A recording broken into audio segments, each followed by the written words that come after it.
Assalamualaikum warahmatullahi wabarakatuh. Perkenalkan, nama saya Rida Farida dengan NIM 4004033650084, Teknologi Rekayasa Otomasi Angkatan 2023 kelas B.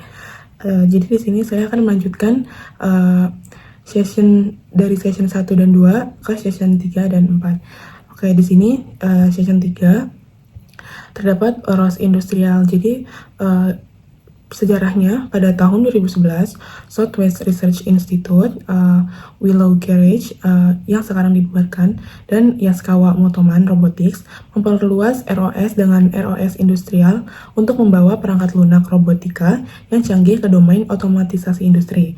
Manipulator industri pertama yang menjalankan klien robot industri adalah Motoman SIA 20D dengan pengontrol DX 100 yang akan menjadi arsitektur untuk lapisan driver di antarmuka soket ROSI untuk manipulasi. Nah, pada Februari 2013, kepengurusan ROS dialihkan oleh Open Source Robotics Foundation, sementara ROSI dikelola oleh Southwest Research Institute, Robotics and Automation bersama dengan ROSI Consortium. Nah, keuntungannya ROSI ini yaitu pengguna selalu dapat menambahkan atau mengubah kode sumber agar sesuai dengan tujuan mereka sendiri dan sumber terbuka. Kode berlisensi BSD memudahkan pengguna untuk menggabungkan fungsi ROS ke dalam produk mereka. Nah, kita lanjut ke pengertian. ROS industrial atau ROSI adalah ekstensi open source dari Robot Operating System atau ROS yang dirancang untuk mengintegrasikan ROS ke dalam lingkungan industri, seperti manufaktur, logistik, dan otomasi pabrik. ROSI menyediakan tools, driver, dan library yang memungkinkan robot industri seperti ABB, KUKA, Fanuc, dan Universal Robots bekerja dengan ROS sekaligus mendukung protokol industri standar. Nah, terdapat pula arsitektur dari ROSI sendiri, yaitu dibangun di atas ROS dan mengikuti arsitektur modularnya. Begitu. Jadi ada pertama yaitu lapisan driver and hardware interface. Yang pertama terdapat industrial robotic drivers. Yang kedua berupa PLC dan perangkat industri lainnya, seperti pada PLC melalui OPC UA, Modbus TCP, atau ROSI PLC drivers. Lalu yang kedua lapisan middleware atau masih termasuk ROS layer, terdapat berupa ROS communication dan ROSI package. Lalu yang ketiga lapisan perencanaan dan kontrol atau planning and control, terdapat MOVEit dan path planning and trajectory execution. Lalu yang terakhir adalah lapisan aplikasi dan simulasi. Jadi terdapat simulasi atau melalui gazebo atau RFVs. Simulasi robot industri ini digazebo dengan plugin ROSI dan visualisasi di RFVs untuk debugging. Lalu pada aplikasi industri melakukan palletizing, CNC machining and quality inspection, dan collaborative robotics atau cobots. Lalu ada pula kapabilitas dari ROSI. Yang pertama ada kontrol robot industri dengan dukungan dari berbagai merek seperti yang saya sebutkan tadi, yaitu ABB, KUKA, Fanuc, Universal Robots, Yaskawa, dan lain-lain. Lalu yang kedua ada integrasi dengan sistem industri seperti OPC UA, Modbus, Ethernet, Profinet, dan PLC SCADA integration. Lalu yang ketiga ada motion planning dan manipulasi seperti MOVEit, yaitu untuk robot industri, dan discrete test untuk test planning, misal penggasan, pengecetan. Lalu ada fisik komputer dan sensor integration berupa 2D or 3D vision and quality inspection.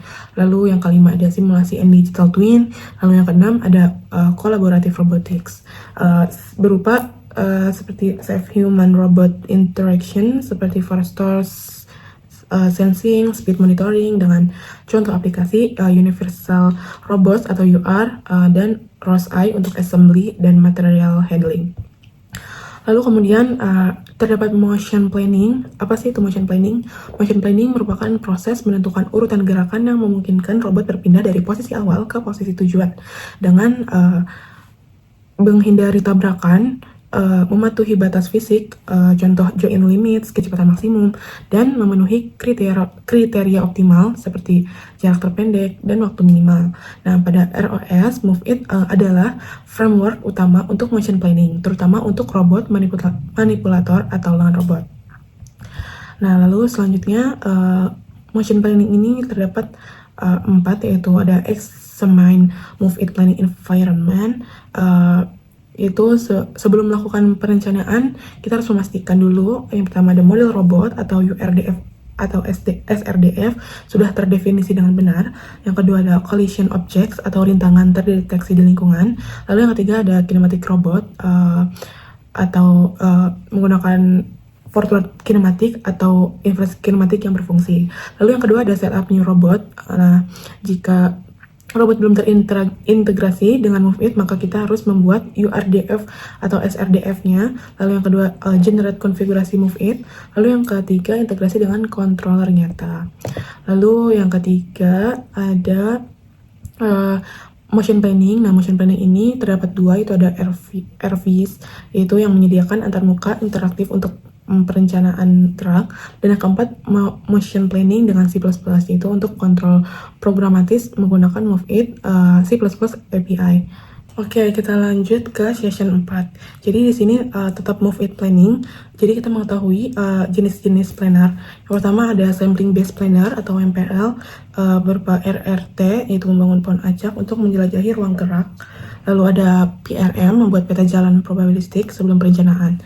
Lalu yang kedua ada optimization based planners, ada CHOMP yang menggunakan optimasi matematika untuk menghasilkan gerakan halus sambil menghindari tabrakan.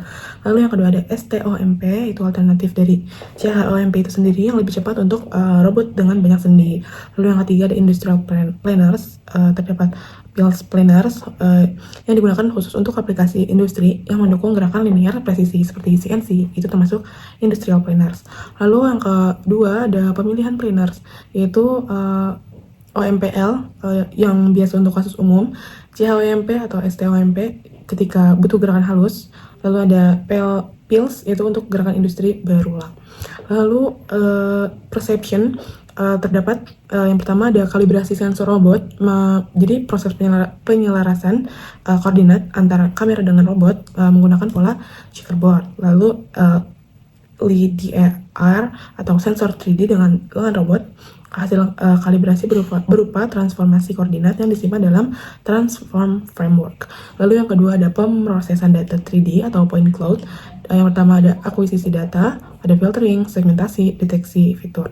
Lalu di sini juga ada PCL atau Point Cloud Library, merupakan open source library khusus untuk pemrosesan data point cloud yang dikumpulkan atau kumpulan titik 3D yang merepresentasikan permukaan objek. Lalu di sini juga ada OpenCV, yaitu untuk visi 2D atau 2 dimensi untuk mendeteksi objek ataupun QR code. Lalu terdapat pula di sini integrasi planning and perception. Jadi contoh alur kerja di industri itu robot melihat objek menggunakan kamera, lalu sistem fisik memproses data dan mengidentifikasi posisi objek. Lalu yang ketiga MoveIt merencanakan gerakan untuk mengambil objek, dan yang terakhir eksekusi gerakan sambil memantau tabrakan. Oke, cukup sekian penjelasan session 3 dan 4 dari saya. Mohon maaf jika terdapat kesalahan. Wassalamualaikum warahmatullahi wabarakatuh.